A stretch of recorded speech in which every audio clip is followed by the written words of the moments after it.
Okay, I just heard somebody laugh in the background.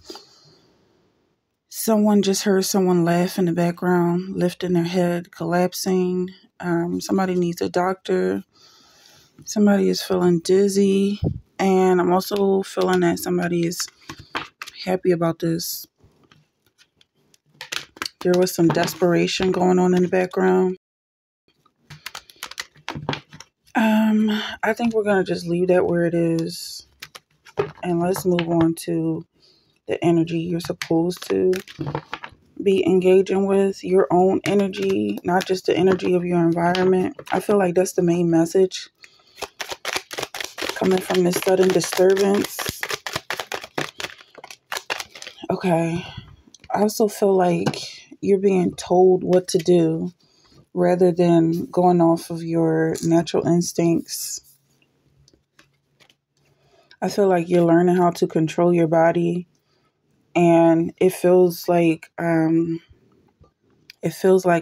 torture because everybody around you just acts on impulse. I feel like they have no boundaries and they just float with whatever current or whatever vibe you put out there or anybody else. Again, these are the people who live on the wind, whereas I feel like I'm talking to an artist who has to be a person. And the more you have to be a person, the more you realize how few people are around. Yet you still don't feel alone. You still don't have your privacy, because whatever it is that is around you, person or not, is still trying to engage with you and still be tangled up with you for some reason. So it's coming off like demons again. It just feels like your multiplies and reproduces demonic energy and demonic entities like a geyser. And the people or animals or whatever it is that's around you that can open themselves up like vessels to this energy has no defense system or defense mechanism. These are people who live in utter poverty. Okay. So, I mean, this is confirmation if you feel like you're alone. It's energy coming from all over. Yeah. I'm seeing 2 months. Okay, this place that you're in is inhabitable. So you moved to a place that should have been considered condemned. Maybe you thought it was a blessing, or you thought you got lucky somehow because the rent's so cheap, or maybe you don't have to pay rent at all. Maybe the property was so cheap that you thought it was just a steal, but it turns out the area that you're in is inhabitable. There are no people living around you. Whatever you are, people fighting demons. Well, they're getting beat up by demons. I'm not really seeing a fight here. I'm seeing them losing battles. Okay. And it's going on continuously. So, yeah, I feel like savior, but they have no idea that you're not fighting for it, or you're not, yeah. Let me get this out. You're not fighting for them. For as much then as the children are partakers of flesh and blood, he also himself likewise took part, that through death he might destroy him that had the power of death, that is the devil. All right. Of course, that has to do with what I was trying to get out, and it's contradicting what I'm saying. Of course, the word is the highest authority. So I could be talking to someone who is partaking in this fight, who is standing as a shepherd to a flock. Maybe you are absorbing whatever these people's problems are and figuring out ways to fix them, whether they appreciate it or not, whether they understand it or not, or maybe they do know that you're this type of person. And so that's why they are constantly giving you their prayers. They're praying to you for help. And I feel like that's where this struggle is coming from. Maybe this is your calling. This is also what Christ did for his people. So maybe you're following in Christ's footsteps. Um, Children are partakers of flesh and blood. He also himself took part of the same, and defeated the devil. So Christ was fighting demons with y'all. But this is what I'm hearing. We wrestle not against flesh and blood. So ultimately, that's what I feel like I'm breaking through to. There's a lot of people here. There's some people who are, there are people who hear these prayers and have begun to pick up weapons and help and fight against this battle. And there are people who know that this is all just an endless war of insanity, and they are minding their business. And but also that it's almost impossible to do this because you hear nothing but war around you. You hear people shouting, you hear lunatics shouting. Okay.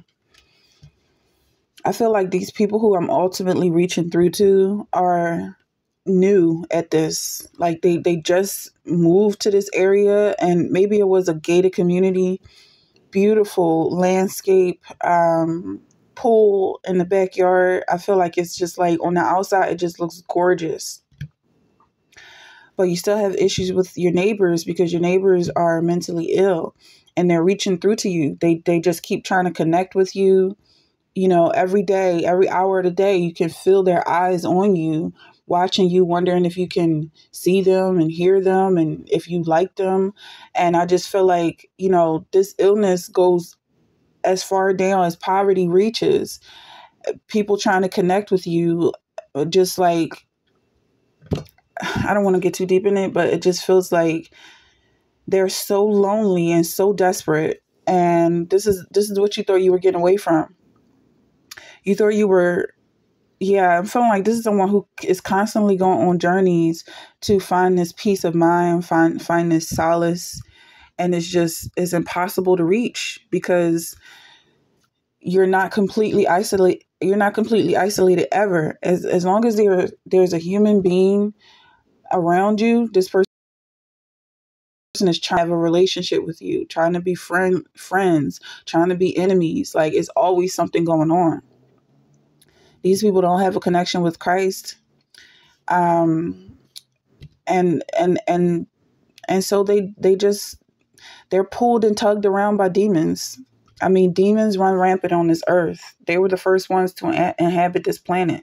When Satan was rebuked from heaven, he landed on earth, and this was his home. The planet was his home. So that's the default. When people give up trying and they get sick of serving the Lord, they automatically belong to the devil. That's who rules the earth. I mean, at some point he's supposed to be sentenced to hell, but that happens in Revelation. Unless that's where you're at right now. I'm not feeling the energy right now. I'm feeling like this is somebody who is still on earth, still in a heavenly place, still wants to feel like he's a human and like he's normal. And but you're surrounded by people who are, I mean, they genuinely need an exorcism. All right, so let me see. So this 5 of Cups came out right away. And this is about somebody who is regretting every decision he's ever made. It's like he's just tracing his footsteps and tracing his path now to where he is and just saying, how did I make this mistake? How did I get here? I just feel like this person is completely isolated from anyone who is able to help him. But the fact of the matter is, this person has faith. This person came from a very strong faith-based background. So he already knows, or she already knows, that there's better than this. You might have left your home to go and establish a new home for yourself. And this place that you're trying to settle down in is just not habitable. Okay. There's nobody like you around. And the more you try to look for people, it's almost like it's an endless search.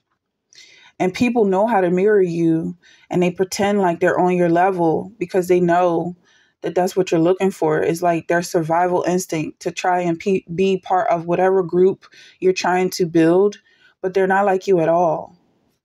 Okay? They're exactly what you're trying to get rid of, and they just know how to lie. They're very sneaky individuals. So it's important that you don't trust them.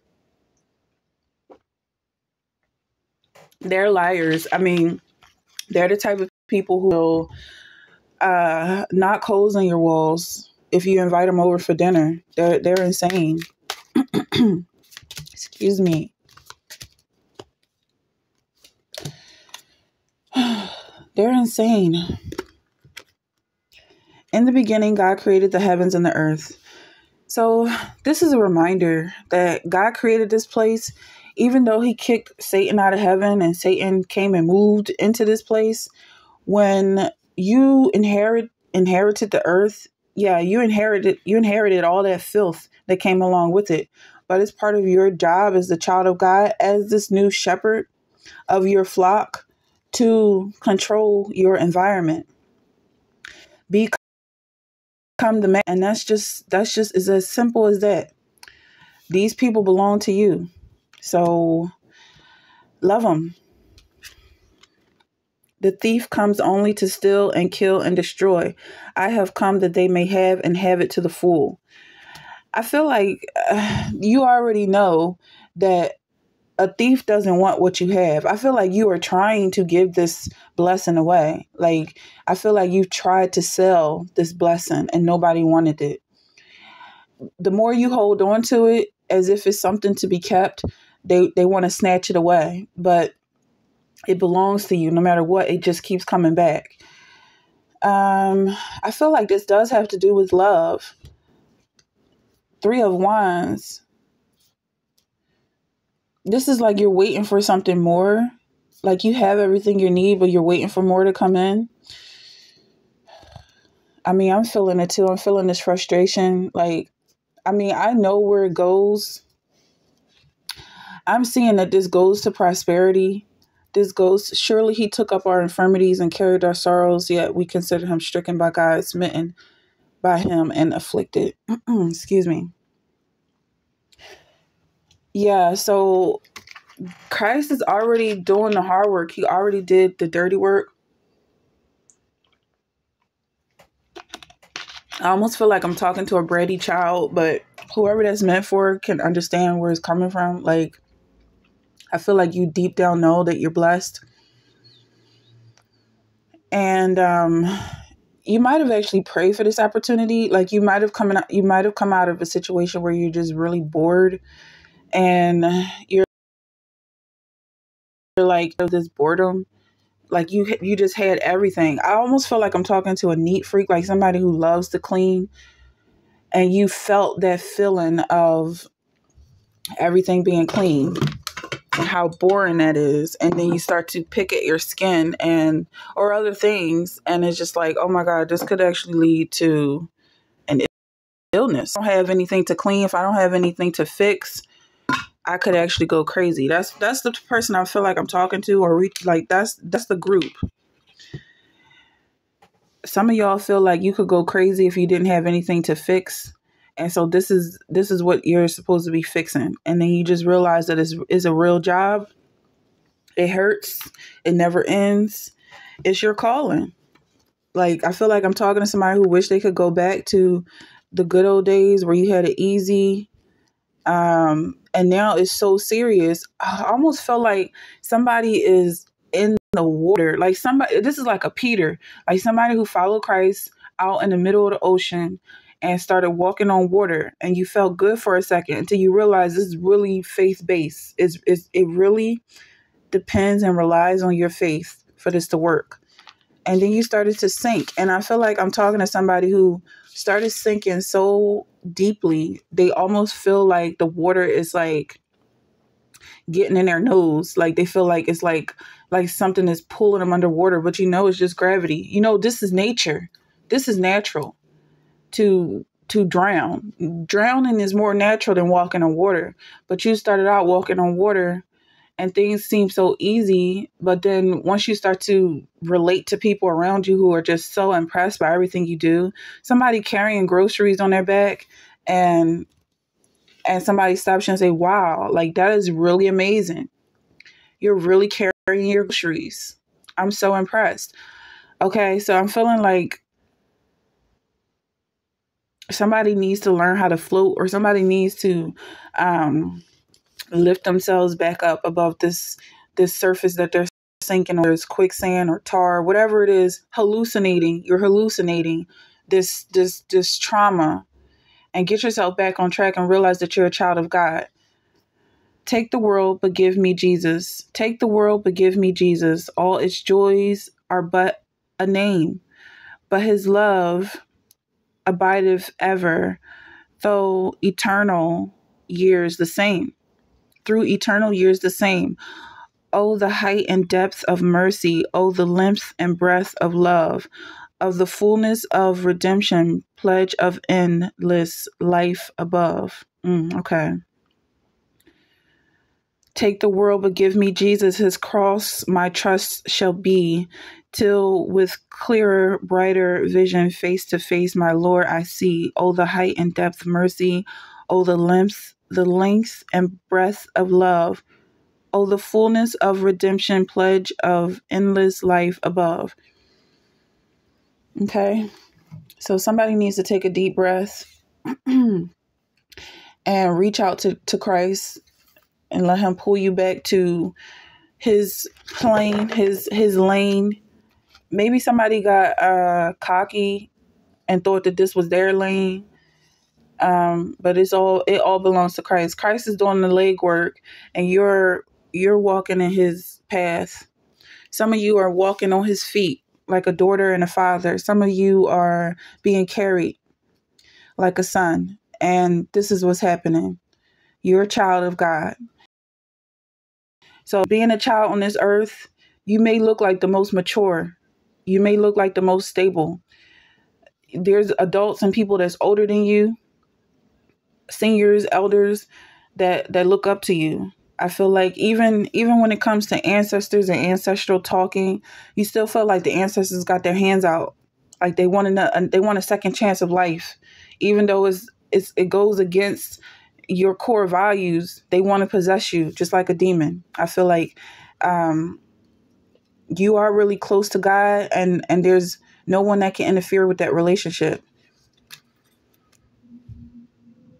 So you're worried about nothing right now. Whatever is stressing you out and causing you to feel like you're sinking or being overwhelmed, just remember that the earth belongs to the Lord. So whatever situation you're working on or feel like you're struggling with also belongs to the Lord.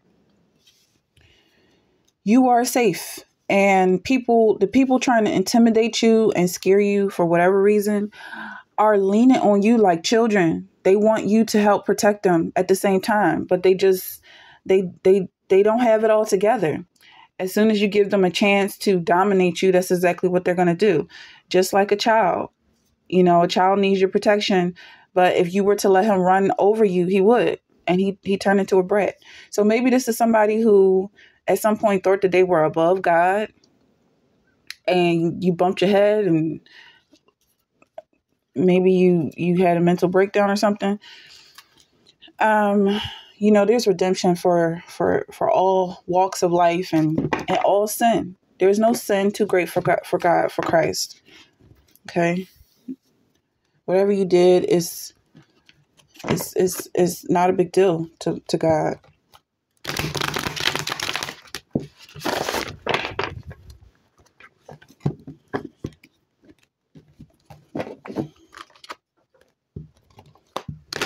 I feel like this. It's okay. Maybe this is somebody who's making excuses. All right. Well, those excuses are part of the symptoms of being entangled and traumatized by your environment. The people around you are making excuses.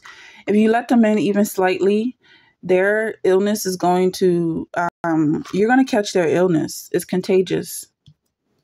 It's contagious, even momentarily. If you momentarily give them space to matter in your life, they're going to run havoc. They are not stable individuals. Citizens, classical, sculpture, tragic, rebel, exertion, throes of death is what I'm getting from this. Yeah, I don't know how I can emphasize this enough, but I'm feeling it so strongly. Like, these people are not well. So this is an exercise of moving out of that. I feel like it's like, what's new? Tell me something I don't know, right? It's getting out of this this sickness. I'm seeing horror. I feel like you live in an area where Halloween is every day. There's literally no difference. I mean, yeah, cobwebs, everything. Somebody needs a doctor. Somebody may be married to a doctor or is a doctor or in medical school, and you're really starting to see the difference in you choosing to help people as a career versus the planet needs your help as a spiritual entity and someone who is able to focus. It's almost like it doesn't matter what you study. As long as you can read, you're useful. All right. 3 of Swords, 3 of Cups, 8 of Cups, 5 of Pentacles. And then this Pentacles is the poverty. Yeah, I'm just seeing like it's almost like a phase in your life where you're going to have to suffer a little bit.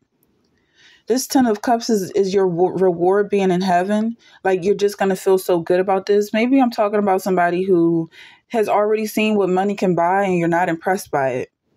You want the spiritual wealth. You want to feel good about yourself. And I feel like I'm talking to somebody who might have been on medication before, or you, like I said, in the medicine industry or health industry, where you really value emotional health and spiritual health over whatever money can buy, because you see people having to spend most of their money on medications when they don't have their life together. When their heart is broken, when they don't love Christ. And this interprets as anxiety, bipolar disorder, and all the rest. When they don't love Christ, when their heart is disordered, it comes out as a sickness. And I feel like you understand that, and by any means, you would do whatever it takes to get out of this, to not be considered part of these sick people. How do you separate yourself from these sick people? With this 8 of Cups, let me actually look this up. 8 of Cups is right after 7 of Cups. And the thing about it is, the people are so sick and they see that you're healthy that they're never, ever going to stop trying to be connected to you. The thing is, they see Christ in you, and Christ, for some reason, is not offering himself to them, or they're not accepting him. They don't have a personal relationship with Christ. And that's the problem. It's always going to be the problem. 8 of Cups. You have leaving emotional baggage behind, starting anew, disappointment.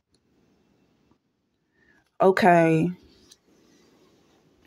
Yeah, I just feel like the answer is no. It's always going to be no, because they're still doing the things that you're saying no to.